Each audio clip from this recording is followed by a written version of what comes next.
Hi, this is Peter Woolfolk speaking. Now, first of all, thank you so very much for listening to the podcast.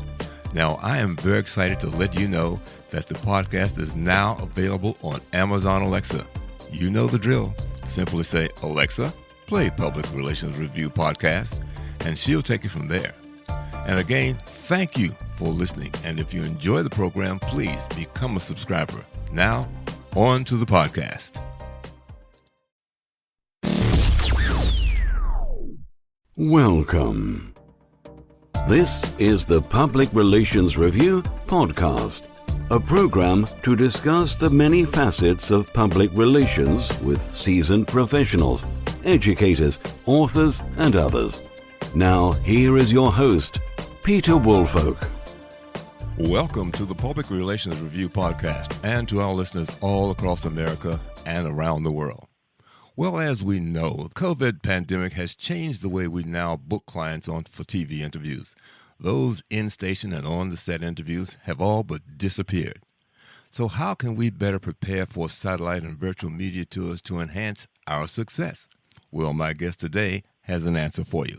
He's CEO of DS Simon Media in New York City, where he joins us from today. DS Simon Media helps clients get their stories on television through satellite media tours and by producing and distributing video content to the media. His recent booklet, 25 Tips for Satellite Media Tour Success, helps you better understand how to look and sound your best during a television interview. Now, Douglas, welcome to the podcast. Peter, thanks so much for having me. I really appreciate it. First, I just wanted to make some clarification because when I think of satellite media tours, when I was doing, I'd take the client into a studio that's sitting on a set, and we'd feed them up by way of satellite, and the stations would take them down. You know, normally we've got to know what satellite they're on, the various and sundry frequencies, so forth and so on. So help people understand the difference, if you will, between the actual satellite media tour and virtual media tours. Well, what's changed most dramatically is where your spokesperson needs to be located to participate in what's still known as a satellite media tour. I mean, the huge popularity of satellite media tours has always been based on the fact that they're actually virtual. You don't have to travel from city to city, and you can do 25 to 30 plus interviews within a 5-hour period. So what's changed is now, as a spokesperson, you could either connect directly to a station one-on-one if you've got a one-off interview, but if you're looking to do a tour with lots of interviews, you need a type of central production to connect with from anywhere, and then have that signal delivered to the station. Mm-hmm. Well, let's get to your booklet. Obviously, I have a copy of it, and I've had a chance to look at it. And let me say, one, the visual it's a good-looking piece, but it's also very well organized. So, you know, we're talking about planning and pitching and what to do before and after the tour, or during the tour and afterwards. So why don't we start with, let's say, planning for a satellite media tour? Sure. So obviously, just as pre-COVID, you need to have a story angle that's of interest to the media that serves the interest of your organization. But there's a number of things that have changed that will really affect how you plan for a tour. Probably the single biggest change is the media's increasing interest in speaking with brand spokespeople. In our most recent survey of 61 TV producers, 92% of them said they were open to interviewing brand spokespeople for the story. So that's a key piece. Who is your spokesperson going to be? What is the story angle or angles? Often you want to have more than one pitch angle. And a real important point to make as you're planning is it's not just a one message media opportunity. These interviews are typically 2.5 to 3.5 minutes long on television. Radio interviews can last 5 minutes in length. So really think of it as a conversation where multiple points can be made, and it's going to be a mix of newsworthy information and content that will help viewers make their lives better. And ideally, you should marry those two thoughts. Let me just do a quick interjection because you use two words that I really like to emphasize with clients about the TV, particular TV pitches: newsworthy. And sometimes they don't understand that, and sometimes you have to develop it or find ways to make it newsworthy so that it will be of interest.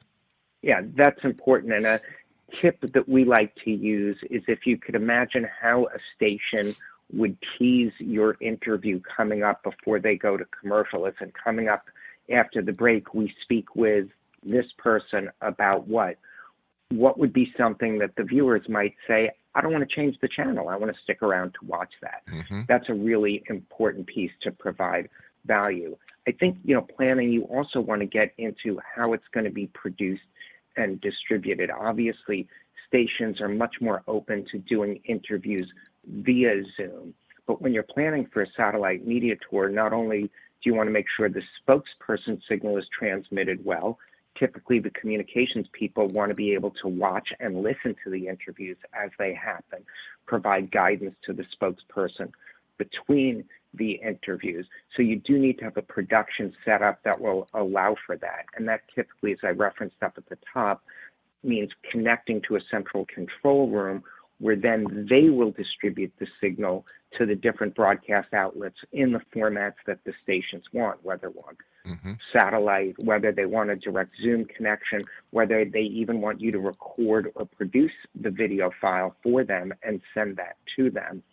But you definitely want to have the communications team involved in listening, so you want to plan for that.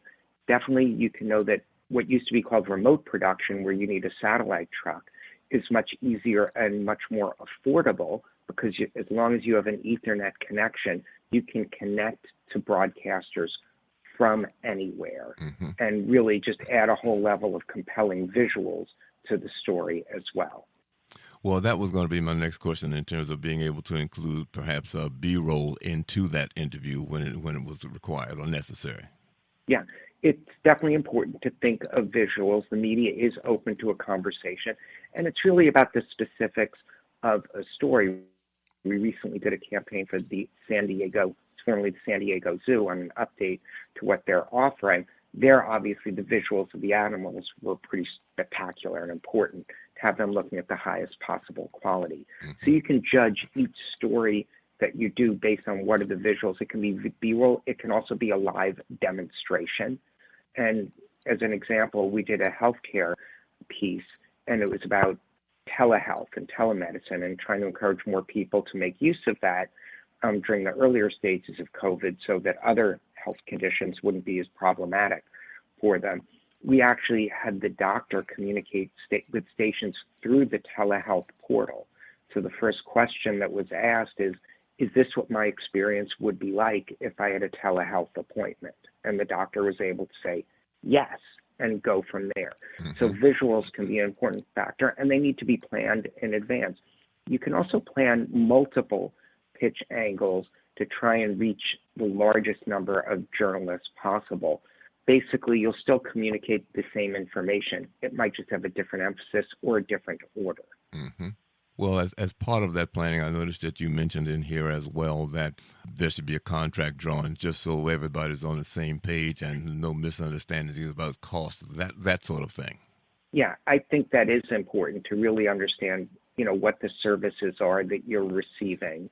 Are there any guarantees that are included? Are there additional distribution that will be made available as part of it? We're seeing an increase in clients wanting to add streaming television to a satellite media tour because you can so well target where it's going and also support a satellite interview that might take place, say, in Cincinnati by doing streaming television to reach more people in Cincinnati who may have seen the morning show. But it is good to know what you're going to be getting and what you're agreeing to pay so there are no challenges later. For instance, do you have B-roll that you can provide, or does it need to be shot and produced to make the interview the most effective for you? That should all be worked out in advance. Okay. Now, I know you'd mentioned pitching, but you also have another segment that you talk about pitching and preparation. So expand a bit on the pitching as well as that preparation. Sure. And, we have an in-house media relations team, so we're able to get some feedback from the media beforehand. And as a communicator, if you're considering a media tour, you might want to reach out to some of your own media contacts to gauge their interest in, carrying that segment. What's important to remember is there's been such a dramatic change in media opportunities. And we hear PR people say this all the time, that it's just nearly impossible to get your story on cable news, which have overwhelmingly turned to political news coverage.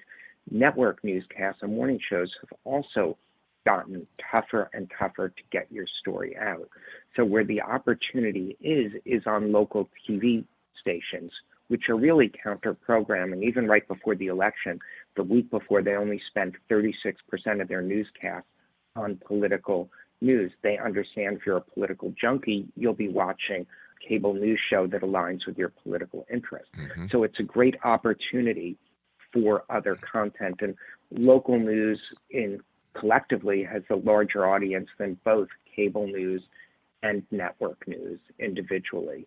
So it's a great opportunity. But what that tells you for pitching and preparing is, can you develop a message that will have specific local information? That's going to increase interest. One of the other things I've noticed from time to time, and I know this is a high hurdle to clear, is that there are some local stories that do reach the national networks.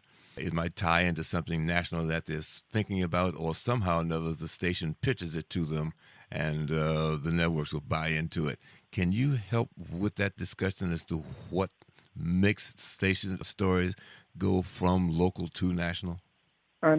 Sure. And each of the broadcast networks have their own network affiliate feed service. And because of the growth in nationalized kind of news, those tend to get less coverage from a satellite media tour than they used to. Fox News Edge used to frequently conduct interviews and make them available. But the idea of that content is that a local station can produce a story. If it's good enough, they, and sometimes the journalist, will pitch to their network affiliate news feed to take the story and make it available to audiences in other markets. There you're going to have a higher bar to clear in terms of news value and interest. Potentially maybe there, while I personally favor using an internal spokesperson affiliated with an organization, an A-list celebrity gives you a better chance of being picked up in other markets for that type of piece. But it's very situational, but it is an opportunity to significantly expand the reach. Now, one of the things that you mentioned in your booklet here is that using local market data to help increase bookings. Help our listeners understand how that comes into play. Sure. For instance, if we did a campaign, with a large organization that has affiliates in different markets, there might be different scenarios. It might be economic data, how many people are employed in a market, what types of products are popular in a market, what are their needs. I mean, an example would be, a lawn maintenance campaign. If you were to work on something like that, or pest control, there are different pests in the Northeast than there are in the Southeast, in the West, in the drier states. So there's local specific information. And that's really the beauty of the media tour, whether it's a virtual, connected by satellite, or even if someone is in a studio, if people come to go that route, it's very easy to have specific information for each market. We've done campaigns where, it's about improving, the school grounds, making them more environmentally friendly. And in each market, we were able to point to schools that had programs that were available for local residents to participate in. That makes it highly relevant, gives you a better chance for getting a larger number of interviews. Well, one of the things that you have in here that I really, really like from my perspective, and I can talk from both sides of the table on this one, so both sides of the mic, if you will, is taking control of your message. When I was in radio in Washington, D.C., and we were talking about business issues, well, I don't know a lot about a lot of business issues. And I would actually tell prospective clients, say, look, if you've got some things you want me to ask, put those questions down for me. Because what I try to tell folks is that if I've got whatever it is, 30 minutes, 60 minutes to fill, and if I don't have questions in front of me, I'm going to make them up. and you don't want that to happen. So be sure that you bring questions or provide questions to the persons that will be doing the interview. Exactly. And it's called actually a confirmation document. So there's the pitch material to get them interested in doing the interview. And, if you take a step back and think of a morning news anchor and what their morning is like, they're doing story. Then they'll get a commercial break and probably go to traffic and weather when the anchor has some downtime. That might be the actual first time they look at, oh, who's next? It's, Jane Doe from XYZ company. Oh, what are the questions we've got? That might be the amount of preparation they do. So providing them with questions, it's usually 4 to 5 questions in a Q&A format. We find more than 90% of the stations will ask those specific questions. And even before the interview, the producer can get on the phone with the stations. Great, we're ready to go. Oh, do you happen to know what the first question is? We'll be able to give that feedback to the spokesperson so they're ready for the conversation.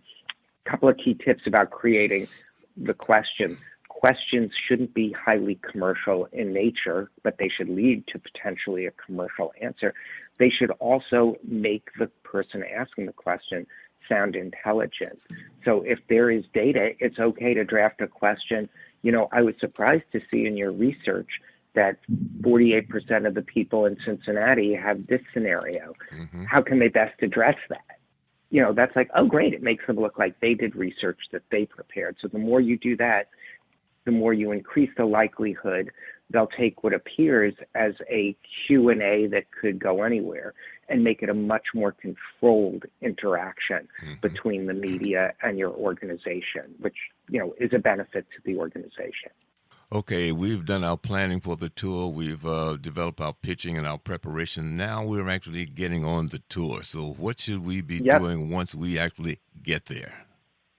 Well, once you get there, you'll have already conducted a tech test to make sure that the person's audio and video quality are strong and compelling and will work for the segment. We're big recommendations if you need an Ethernet connection, if you're connecting to a control room via Zoom, and that goes if you're connecting to a one-off interview with a station. Another key tip, make sure that you're in an evenly lit space and the camera height should be at least equal to your eye level or slightly above. That's going to be the more flattering view. One thing that's helpful, and I'm sure many people who are getting, Zoom fatigue are looking at Zoom screens through much of the day. They don't always look at the camera on their device. They often frequently look at the people they're speaking with.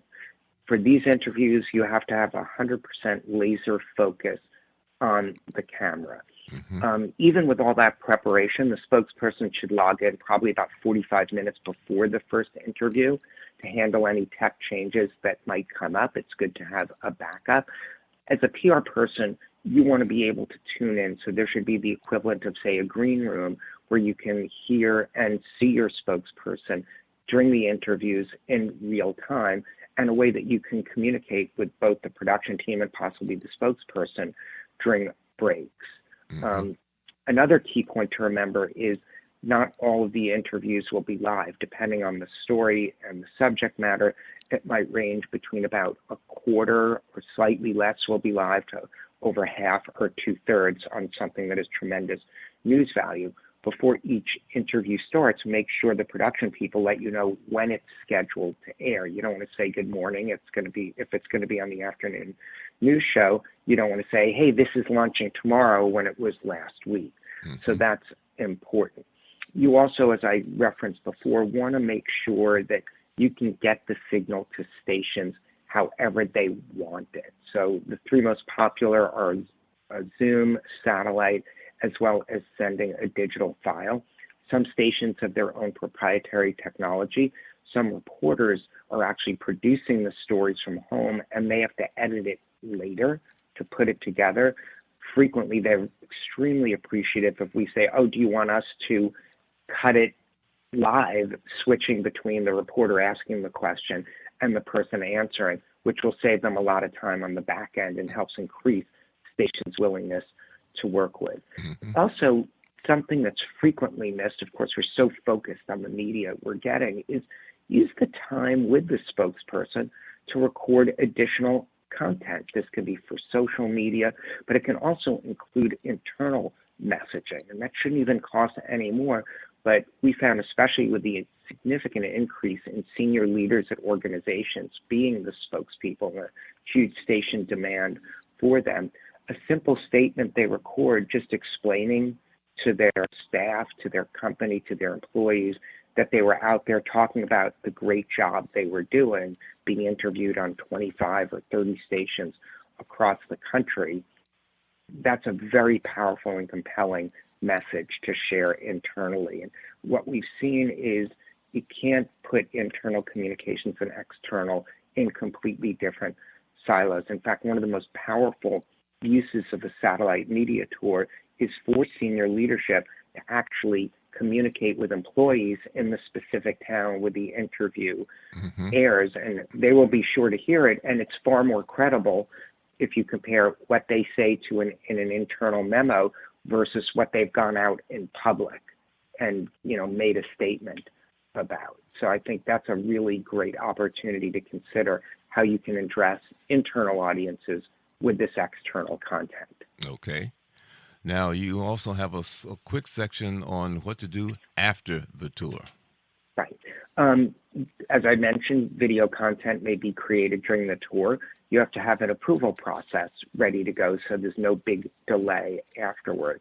Also, you want to get results. I mean, the way monitoring has improved, you should be able to get an after-tour report that lets you know what interviews actually happened, when they're going to be scheduled to air if they didn't air already. And through the monitoring services we use Critical Mention, you'll be able to get air checks of segments that have already aired that day from the tour. And, we talked again about putting a megaphone on those results.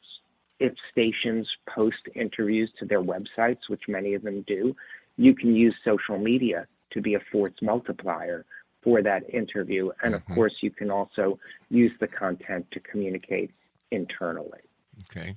Now, several things, helping people to make sure that if they're doing it, let's say Zoom, how do they make sure that their setup as best it could be? It's optimal, I guess is the best way of putting it. Sure. There are three pieces to it. There's the lighting, there's the camera setup, and there's the audio and the connectivity, which is a key part. The most important thing is don't rely on Wi-Fi, because that's less likely to be good for the entire length of a satellite media tour. You want to be able to have a hardwire plug-in and a hardwire connectivity. You can buy a 100-foot Ethernet extension cord for about $44, $40 or so. That means that you can go from almost anywhere you are to where your router is if you're in a home environment. Of course, in an office environment, there's almost certainly an Ethernet connection that's much closer to you. Audio is important. If you're using headphones or earbuds, that's a good look. Remember, their batteries might not last that extended time. So if you're using the earbuds, it might make sense to use one at a time, so the other is charging while you're using one, and just swap ears if you're comfortable, hearing conversations from different ears. A lot of times people would only have their phone up to one ear, but that's a way to do it. If you use a wired earpiece, get an extension cord so that cord doesn't have to hang in front of your face. It can actually go behind you. We talked about the eye level being important, and even light. A good way, and something we do in the test, is see if you rotated your computer around in the room, will that give you a better view? A couple of key hits. You're best off not going against just a flat wall. A corner is good. You also don't want windows with bright lights behind the shot. It makes it hard for the person to see. Ideally, you want some of the light on your face, evenly lit, and pointing to where there's a corner, so there's some dimension to the background instead of just a flat blank wall where you're probably best off, holding up. It makes it look like a photo after you've been arrested instead of a media interview. One of the things I was thinking about as you mentioned this, of course, was called the monitor checks. How do I look in that monitor? Because perhaps someone might be excited or it might be too hot in the room, but not to have perspiration or they have shiny forehead, that sort of thing. So that's something I always prepare folks for as well. Yeah, you can use makeup powder that matches your skin tone. If you're doing these frequent interviews, that's a good thing to do. They also make, the cloths that can wipe off the excess oil from your skin as well. The good thing is Zoom is actually really good at adjusting to those types of situations. So it doesn't show up as glaring as it would have been if you were under the lights in a studio. So that is one of the advantages. But, camera height will be a big part of it. Mm-hmm. Well, Douglas, you've provided us with a wealth of information today. Is there anything that we have left out in this discussion of preparing for our media tours?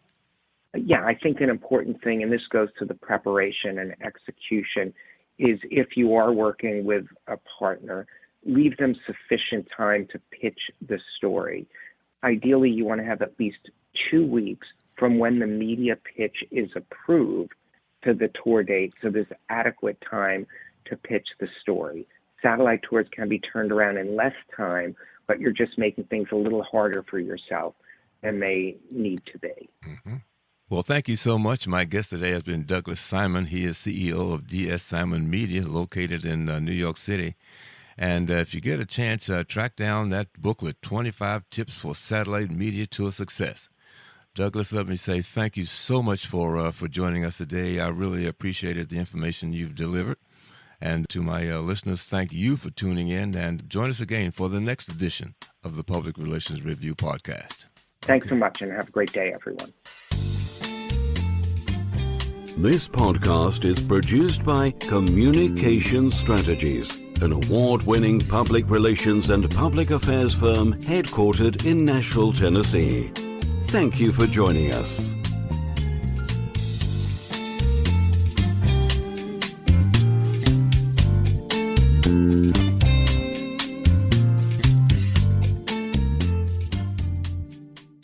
Hello, this is Peter Woolfolk. First, let me say thank you so much for being a listener.